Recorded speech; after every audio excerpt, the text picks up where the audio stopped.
Hello. So we're going through the new organon, the Novum Organon of Francis Bacon, where he's trying to replace Aristotelian, mostly logic and method, not so much Aristotelian teachings. Aristotle can say, here's a fact about what there is in the world and about how things work. And it's not so important to correct that, although of course Bacon wants to correct that. But the real point, the bigger thing, let's say the real prize, the bigger fish to fry, is that how the saying goes? Whatever. The bigger concern is the method we use to figure out what there is in the world and how it works, and the logic we use to study that method. So what's wrong with the current system of logic? Now, the current system of logic is all deductive, meaning we're interested in conclusions that are guaranteed by their premises. That's what deductive logic is. And before Bacon, universities would focus a lot on deductive logic. Also, there's a heavy emphasis on categorical logic. Now, let me just clear this up by example. We're not talking about, I don't know, this is a scientific question that might interest a few people. At what temperature does water boil when it's just the water? The pretty clean water from a filter of some sort. And at what temperature does the water boil when there's a Lipton tea bag in it? Does it boil at a slightly different temperature? Probably it does boil at a slightly different temperature. So you can measure the temperature and see, oh, it's exactly 100 degrees Celsius when it starts to boil with nothing in it. But when there's one tea bag in it, or when there's two tea bags in it, it starts to boil at exactly 100.1 or 100.2 Celsius, or whatever the results of the experiment would be.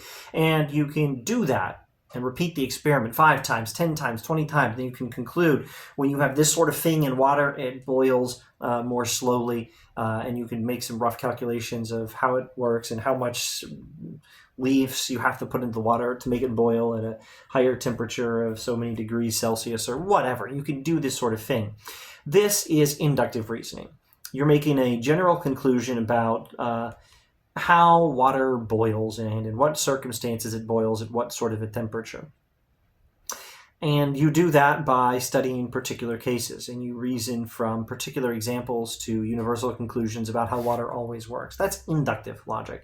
The premises don't guarantee the conclusion. It's always possible that we're just confused, that we made some mistake, that there was something wrong with the measurements. It's possible that the world works differently right now with this water than it does at another time with other water. Maybe gravity has some effect. If you're closer to the center of the Earth, water boils at a slightly different temperature. I don't know that that's true, but for all I know, something like that might be true, or far more likely.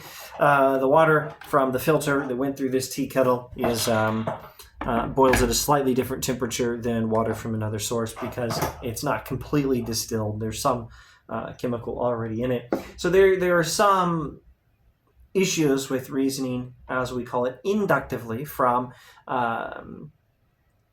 lots of things to universal conclusions. And that's something we have to do if we want to do science. That's something we have to do if we want to learn how the world works, learn circumstances under which water boils, which is, terribly important for boiling your water to kill germs so we can avoid diseases. This is really practical stuff Bacon's interested in here.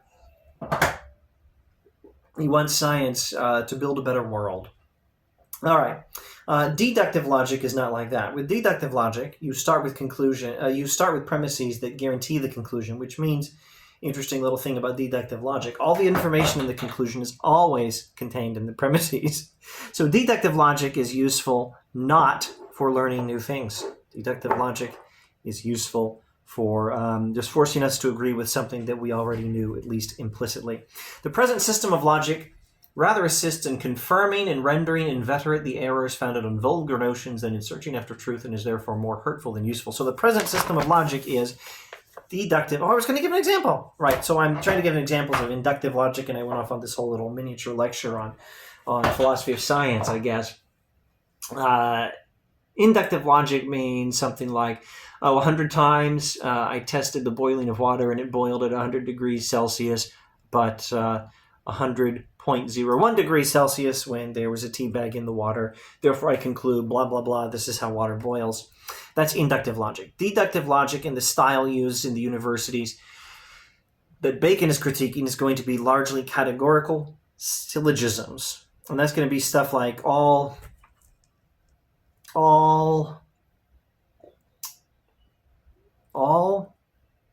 mammals are species that give live birth rather than laying eggs.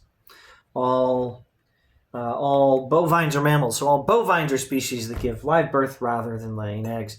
Now, the present system of logic is that sort of deductive categorical logic, and it assists in confirming and rendering inveterate, let's just paraphrase this, confirming and making more invulnerable the errors founded on vulgar notions and in searching after truth, and is therefore more hurtful than useful. That kind of logic does harm. You want to figure things out in the world, stop using that kind of logic and use some logic that'll let you learn some new stuff and correct your old errors. And did you notice the error in that syllogism? Platypi are mammals and they lay eggs.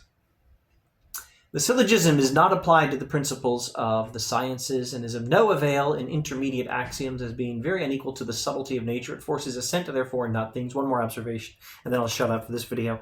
What we need is a method that forces things and not just assent. So the syllogism will force you to agree with the conclusion. You agree that all bovines are mammals and all mammals... No, you don't agree that all mammals give live birth because I reminded you of platypi. What do you believe of mammals? All mammals have hair, right? We believe that. All mammals have hair, all bovines are mammals, and that forces you to admit that all bovines have hair. Or if you don't think of whales as things with hair, but you're willing to believe that they're mammals because you were told that in school. All whales are mammals, all mammals have hair, therefore all whales have hair. And in the classic Dilbert cartoon, Dogbert adds, shave the whales. Okay, so... this forces you to assent or to agree to things that you implicitly already know. You already knew whales could, at least in theory, be shaved because they have hair, because they're mammals. You already knew this, at least implicitly.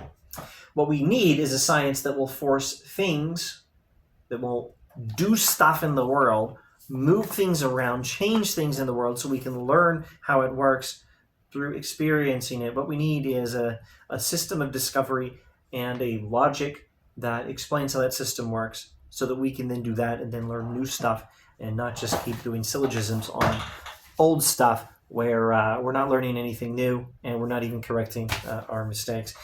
That's what Bacon says we need. And so shut up, Aristotle, and listen to me. I can do better, says Francis Bacon.